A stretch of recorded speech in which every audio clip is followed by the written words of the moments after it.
Hi ನಮಸ್ತೆ. Good Modicare morning Deere leaders. So ನನ್ನ ಹೆಸರು ಮಹಾಂತೇಶ್ ಗೌಳಿ ಅಂತಂತೇಳಿ, ಮೋದಿಕೇರ್ ಇಂಡಿಯಾ.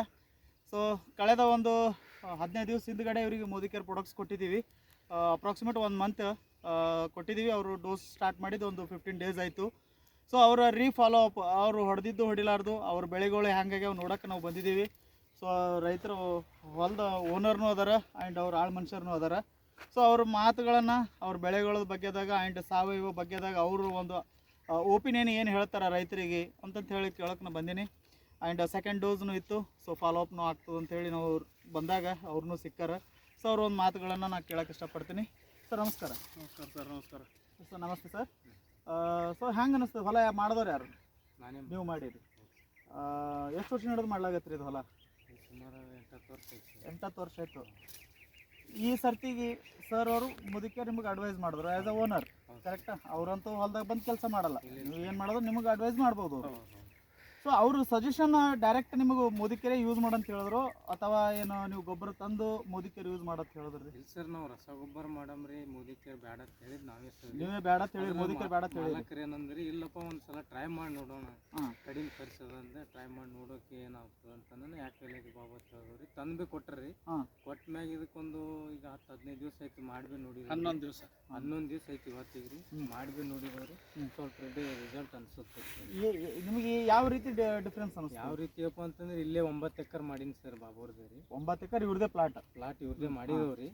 ಅಂದ್ರೆ 3 ಪಟ್ಟಿ ಅವರ್ ಇದ್ರಾಗ 1 ಪಟ್ಟಿ ಮಾಡಿ ನೋಡಿದವ್ರು ನಾವು ಮೋದಿಕೇರಿ. ಅವ್ರ 3 ಪಟ್ಟಿ ಅಥವಾ 3 ಎಕರೆ 3 ಎಕರೆ ಮಾಡಿ ನೋಡಿದವ್ರು. 3 ಎಕರೆ ಯಾವ ರೀತಿ ಮಾಡಿರಿ? ಒಂದು ರಸಗೊಬ್ಬರ ಅದ ರೀ, ರಾಸಾಯನಿಕ ಗೊಬ್ಬರ ಒಂದು, ರಾಸಾಯನಿಕ ಗೊಬ್ಬರ ಅದ ರೀ, ಒಂದು ಮೋದಿಕೇರಿ. ಇದು ನಾವು ನಿಂತಿ ಪ್ಲಾಟ್ ಮೋದಿಕೇರಿ. ಅದಕ್ಕೆ ಇದಕ್ಕೆ ಸ್ವಲ್ಪ ಡಿಫ್ರೆನ್ಸ್ ಹೆಂಗೆ ಅನ್ಸುತ್ತಪ್ಪ ಅಂತಂದ್ರೆ ಇದು ಸ್ವಲ್ಪ ಮೃದುವಾಗಿ ಹೊಂಟದ್ರಿ ಬೆಳೆ ರೀ. ಅದು ಸ್ವಲ್ಪ ಇದು ಎಷ್ಟು ತಿಂಗಳದ ಅದ ರೀ ಇದು ಕಬ್ಬು? ಇದು ನೋಡ್ರಿ ಸರ್ 1.5 ತಿಂಗಳದ. 1.5 ತಿಂಗಳದು ಕಬ್ಬು. ಮರಿಗಳ ಸಂಖ್ಯೆ ಹೆಂಗೆ ಅದ ರೀ? ಮರಿಗಳ ಸಂಖ್ಯೆ ಅದ ರೀ. ಎಷ್ಟು ಅದ ರೀ ಸುಮ್ಮ ಅಂದಾಜು ನಿಮಗೆ ಈಗ 1.5 ತಿಂಗಳ ಬೆಳೆಗೆ? ಈಗ ಒಂದು ಗಡ್ಡೆಗೆ ನಮ್ಗೆ 26-27 ಈಗ ಮರಿ. 26-27 ನಿಮಗೆ ಮರಿಗಳು ಕಾಣಿಸಕತ್ತಾವ. ಸೊ ಈಗ ರೈತರು ಬರ್ತಾರೆ, ಈಗ ಯಾರು ಇವ್ರಂತಾರು ರೈತರು ಬರ್ತಾರೆ, ಇಲ್ಲ ಯಾರು ಕಾಣಲಾರ್ದೇಳಿ ಖಾತಾ ಹೊಡೆದೀನಿ ಅಂತ ಹೇಳ್ತಾರೆ ಅವ್ರು. ಏನು ಉತ್ತರ ಕೊಡ್ತೀರಿ ಅವ್ರಿಗೆ? ನಾವು ಮಾಡಿದ ಪ್ರಾಮಾಣಿಕವಾಗಿ ಹೇಳ್ಬೇಕು ಸರ್. ಅವ್ರು ನೀವು ಪ್ರಾಮಾಣಿಕವಾಗಿ ಹೇಳಿದ್ರೆ ಎದುರಿರುವಂತ ವ್ಯಕ್ತಿ ಪ್ರಾಮಾಣಿಕವಾಗಿ ಇರಲ್ಲ. ಎದುರಿರುವಂತ ವ್ಯಕ್ತಿ ಪ್ರಾಮಾಣಿಕ ಇರಲ್ಲ. ಇಲ್ಲ ನೀ ರಾತ್ರಿ ತಂದು ಹೊಡೆದಿದ್ದಿ, ಸೂರ್ಯ ಮಾರಿ ಬಂದು ಹೊಡೆದಿದ್ದಿ. ನಾನು ಕೇಳುವಂತದ್ದು ಇದು, ಊರಾಗ ಒಬ್ಬ ಮನುಷ್ಯ ಇರ್ತಾನೆ ಪಂಡಿತ, ಅವಶ್ಯ ಆ ವ್ಯಕ್ತಿಗೆ ಏನು ಉತ್ತರ ತೋರಿಸ್? ಡಿಫ್ರೆನ್ಸ್ ಏನು ತೋರಿಸ್ತೀರಿ? ಡಿಫ್ರೆನ್ಸ್ ನಮ್ಮಲ್ಲಿ ಅದು ಅದಲ್ಲ ಸರ್. ರಾಸಾಯನಿಕ ಗೊಬ್ಬರ ಖಾತಾ ಬಿ ತೋರಿಸ್ತೀವಿ, ಇದು ಬಿ ತೋರಿಸ್ತೀರಿ. ಅಷ್ಟು ಕಾನ್ಫಿಡೆನ್ಸ್ ಅದ ಸರ್. ನಿಮ್ಮ ಈಗ ಒಬ್ಬ ನೀವು ಹೊಲದಾಗ ಆಳ್ ಮನುಷ್ಯ ಇದ್ದೀರಿ, ನೀವು ಆಳ್ ಮನುಷ್ಯನ ರೀತಿ ಇದ್ದಾಗ ಈ ರೀತಿ ಪ್ಲಾಟ್ಗಳು ಎಲ್ಲಾರು ಮಾಡಿರೇನು? ಎಲ್ಲಿ ಇಲ್ಲ ಸರ್. ನೀವು ಜನರಿಗೆ ಏನು ಹೇಳಕ್ ಇಷ್ಟಪಡ್ತೀರಿ? ಜನರಿಗೆ ಹೇಳಕ್ ಇಷ್ಟಪಟ್ಟಪ್ಪ ಅಂತಂದ್ರೆ ಮೋದಿಕೇರ್ ನಾವು ಯೂಸ್ ಮಾಡಿದೇವ್ರಿ, ರಾಸಾಯನಿಕ ಗೊಬ್ಬರನು ಯೂಸ್ ಮಾಡಿದೇವ್ರಿ. ಆ ಪ್ಲಾಟ್ ಎಷ್ಟು ಅದ ರೀ, ಈ ಪ್ಲಾಟ್ ಈಗ ಅದ ನಾವು ಹೇಳಕ್ ಇಷ್ಟಪಡ್ತೇವೆ. ನಿಮ್ಮ ಊರೊಳಗೆ ಎಷ್ಟು ಮಂದಿ ಪ್ಲಾಟ್ ಮಾಡ್ಲಾಕತ್ತಾರ ರೀ ಈಗ? 4-5 ಜನ ಇದ್ದಾರೆ ಸರ್ ಮೋದಿಕೇರಿ. ಹೊಸ ಮಂದಿ ರಿಸಲ್ಟ್ ಹೆಂಗವ? ರಿಸಲ್ಟ್ ಚಲೋ ಬಂದನೆ ತಿಳಿಯಾರ ಸರ್, ಇನ್ನ ಮಾಡ್ತಾನೆ ಇದ್ದಾರೆ ಸರ್. ಸೊ ಎಸ್, ಈಗ ಆಳ್ ಮನುಷ್ಯ ಆಯ್ತು, ಓನರ್ಗೆ ನಾನು ಮಾತು ಕೇಳಕ್ಕೆ ಇಷ್ಟಪಡ್ತೀನಿ. ಸರ್ ನಮಸ್ತೆ. ನಮಸ್ತೆ. ಸೊ ನೀವು ಈ ಪ್ಲಾಟಿಗೆ ಬರೋದಕ್ಕಿಂತ ಮುಂಚಿತವಾಗಿದ್ದಂಥ ಪ್ಲಾಟ್ ಹೆಂಗಿತ್ತು? ಇಲ್ಲ, ನಾನು ಸುಮಾರು ಈಗ 1 ತಿಂಗಳ ಆಯಿತು. 20 ಡೇಸ್ ಆಯ್ತು ಈಗ ನಾನು ಬಂದೆ. 20 ದಿವಸ. 20 ದಿವಸ ಅಂದ್ರೆ ಅಲ್ಲಿ ನಾನು ಕೆಳಗಡೆ ಡಾಕ್ಟರ್ ಸಾಯಿಲ್ ಯೂಸ್ ಮಾಡಿದ್ದೀನಲ್ಲ ಅಲ್ಲಿ. ಸೊ ಆ ಪ್ಲಾಟಿಗೆ ಅವಾಗ ಅದು ಕೋರೋಜಿನ್ ಹೊಡೆಯೋ ಸಲುವಾಗಿ ಅವಾಗ ನಾ ಏನೋ ಬೇರೆ ಕೆಲಸಕ್ಕೆ ಬಂದಿದ್ದೆ. ಹಾಗೆ ಅದು ಹೊಡೆಯೋ ಟೈಮ್ದಾಗ ಏನು ನೋಡಿದೆ, ಅದು ಆದಮೇಲೆ ಅಲ್ಲಿ 1 ಡೋಸ್ ಅದನ್ನು ಕೊಟ್ಟಿವಿ. ಬಟ್ ಮಾಡಿ ನೋಡೋಣ. ಸೊ ಯಾವಾಗ ನಿಮ್ಮದು ಮೋದಿಕೇರ್ ಈ ಪ್ಲಾಟು 13ನೇ ತಾರೀಕು ಇದನ್ನು ನಾವು ಸ್ಪ್ರೇ ಮಾಡಿದ್ದೀವಿ ಅವತ್ತು. ಸೊ ಅವತ್ತು ಅಟೆಂಪ್ಟ್ ಮಾಡಿದ್ದೀವಿ.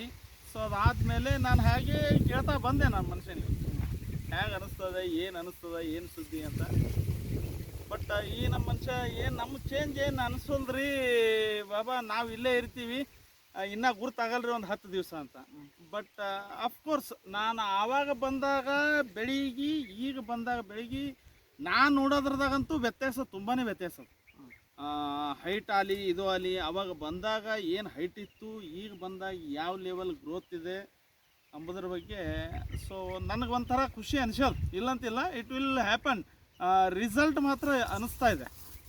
ರಾಸಾಯನಿಕ ಗೊಬ್ಬರಕ್ಕೆ ಮತ್ತು ಸಾವಯವ ಗೊಬ್ಬರಕ್ಕೆ ಏನು ವ್ಯತ್ಯಾಸ ಅದ ರೀ? ವ್ಯತ್ಯಾಸ ಅನಿಸ್ತು ಈಗ. ನಾನು ಆ್ಯಕ್ಚುಲಿ ನನ್ನ ಅನಿಸಿಕೆ ನಾನು ಕಂಪ್ಲೀಟಾಗಿ ರಾಸಾಯನಿಕ ಬಿಡಬೇಕು ಅಂತ ತೀರ್ಮಾನ ಮಾಡಿದ್ದೀನಿ. ಯಾಕಂದ್ರೆ ನಮ್ಮ ಹೊಲ ಉಳಿಸೋಬೇಕು ಫಸ್ಟು. ಈಗ ಒಮ್ಮೆನೂ ರಾಸಾಯನಿಕ ಬಿಡೋಕ್ಕಾಗಲ್ಲ. ಸೊ ಕ್ರಮೇಣವಾಗಿ ಹಂತ ಹಂತವಾಗಿ ನಾವು ಮಾಡಿದಾಗ ನಮ್ಮ ಹೊಲವನ್ನು ನಾವು ಬೂಸ್ಟ್ ಮಾಡ್ಬೋದು. ಅದಕ್ಕೆ ಒಂದು ಬೂಸ್ಟ್ರಾಗಿ ನಾವು ನಮ್ಮ ಜಮೀನನ್ನು ನಾವು ಬೂಸ್ಟರ್ ಮಾಡಿದಾಗ ಮುಂದೆ ನಾವು ಯಾವುದೇ ಬೆಳೆ ಹಾಕಲಿ, ಕಬ್ಬು ಇರಲಿ, ಬೇರೆ ಯಾವುದೇ ಇನ್ನಿತರ ಬೆಳೆ ಹಾಕಿದರೂ ಕೂಡ ಸೊ ಒಂದು ಭೂಮಿ ಫಲವತ್ತತೆ ಇದ್ದಾಗ ಮಾತ್ರ ಅಲ್ಲಿ ನಾವು ಏನೋ ಬೆಳ್ಕೊಳ್ಳಿಕ್ಕೆ ನಮ್ಗೆ ಅನುಕೂಲ ಆಗುತ್ತೆ. ಸೊ ನಾನು ನೋಡಿದಾಗ ಒಂಡ್ರ ಸ್ವಲ್ಪ ನನಗೆ ಚೇಂಜಸ್ ಅಂತೂ ಅನಿಸೋದು ಡೆಫಿನೆಟ್ಲಿ. ಸೊ ಈಗ ಕಬ್ಬು ರಾಬಗಟ್ಟದ ಅಂತ ನೀವು ಹೇಳಕತ್ತೀರಿ. ಹೌದು. ಸೊ ಕ್ಲಾರಿಟಿ, ಈಗ ನಿಮ್ಮ ಕಬ್ಬಿನ ಕಾಂಡ ಮರಿಗಳ ಸಂಖ್ಯೆ ಇದಕ್ಕೆ ಓಕೆ ಆಗ್ಯಾವ.